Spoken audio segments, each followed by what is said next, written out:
ముఖ్యంగా day scholar schools ఉన్నాయో అక్కడ కూడా మరి కొంత వాళ్ళని కూడా నైట్ మరి చదువుకోవడానికి స్టడీ అవర్స్ పెట్టడం, అవసరమైతే ప్రత్యేకంగా మరి చర్యలు తీసుకోవాల్సిన అవసరం కూడా ఉందని ఈ సందర్భంగా తెలియజేస్తాను. ప్రైవేట్ విద్యకి మేము వ్యతిరేకం కాదు, కానీ ప్రైవేట్ విద్యకు పోటీ పడి మీ అందరూ కూడా క్వాలిఫైడ్ టీచర్స్, మీరు కూడా పోటీ పడి మెరుగైన ఫలితాలను మీ నుంచి ప్రభుత్వం ఆశిస్తుందని చెప్పి ఈ సందర్భంగా తెలియజేస్తా ఉన్నా.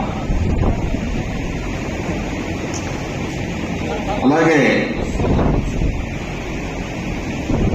కొన్ని ఇబ్బందులు ఉన్నాయి ప్రభుత్వ పాఠశాలల్లో.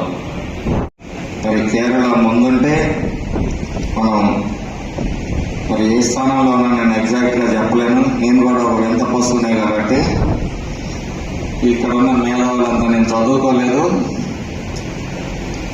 కాబట్టి లోకేష్ గారి నాయకత్వంలో కూటమి ప్రభుత్వంలో ఈ రాష్ట్రం విద్యాపరంగా అన్ని విధాలుగా ముందుకు వెళుతుందని, అత్యుత్తమ ఫలితాలు సాధిస్తుందని ఆశిస్తూ మరి ఈరోజు ఉత్తమ ఫలితాలు సాధించిన చాలా మంది విద్యార్థులందరికీ కూడా ఉజ్వలమైన భవిష్యత్తు ఉండాలని చెప్పేసి కోరుకుంటూ, మా నియోజకవర్గానికి గుర్తింపు తెచ్చిన, విద్యాపరంగా గుర్తింపు తెచ్చిన మా బిడ్డలు మరి పావని షమీర్లకు ₹1,00,000 చొప్పున క్యాష్ రివార్డును ప్రకటిస్తూ, అలాగే చిలకలూరుపేట నుంచి 593 మార్కులు సాధించిన అమూల్య, ఆ పాపకు కూడా ₹50,000 ప్రకటిస్తూ, మా నియోజకవర్గంలో 580కి పైగా ఫలితాలను సాధించిన 13 మందికి కూడా 50,000 చొప్పున ప్రకటిస్తున్నామని చెప్పి సందర్భంగా తెలియజేస్తూ, మాచర్లలో విద్యాభివృద్ధికి కట్టుబడి ఉన్నానని, 85% పైగా సాధించిన ప్రతి స్కూల్ కూడా మరి ఇలాగే ప్రోత్సాహకంగా, నేనేమి గొప్పవాడిని కదా, అందరికల్లా నేనే వేరే ఎమ్మెల్యేని అయినప్పటికీ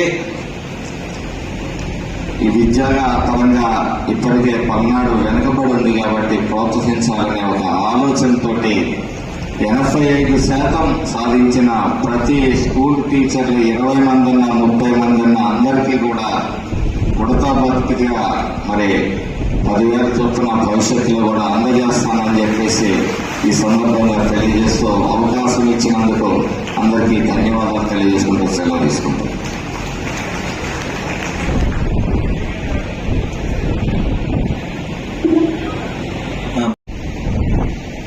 అంటే కొన్ని సబ్జెక్టులలో అంత వీక్ గా ఉంటున్నారు. మరి అమ్మాయి ఇంటర్లో 730 మార్కులు తెచ్చుకుంది, కానీ 7-8 అంటే ఒక 5-6 సార్లు కూడా చెప్పాలి. అందుకే నిన్న మాకు అబ్జర్వర్ వచ్చిన మర్రెడ్డి శ్రీనివాసరెడ్డి గారు అంటారనమాట, పెద్దబాల సెక్షన్ చదివేయండి ముందని, గుణింతాలతో సహా అన్నీ వస్తాయి. తెలుగు సరిగ్గా రాయలేని దౌర్భాగ్యం.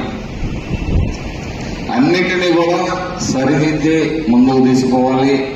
అలాగే మరి ఉద్యోగ సంఘాలు, ఉపాధ్యాయ సంఘాల బాధ్యతలు కూడా కేవలం మీ సంక్షేమం, మీ అభివృద్ధే కాదు, ఇక్కడ మెరుగైన మరి విద్య సాధించడం కోసం సలహాలు, సూచనలు, మీటింగులు కూడా ఏర్పాటు చేయాలని చెప్పేసి ఉద్యోగ సంఘాలని కూడా కోరుతా ఉన్నాం.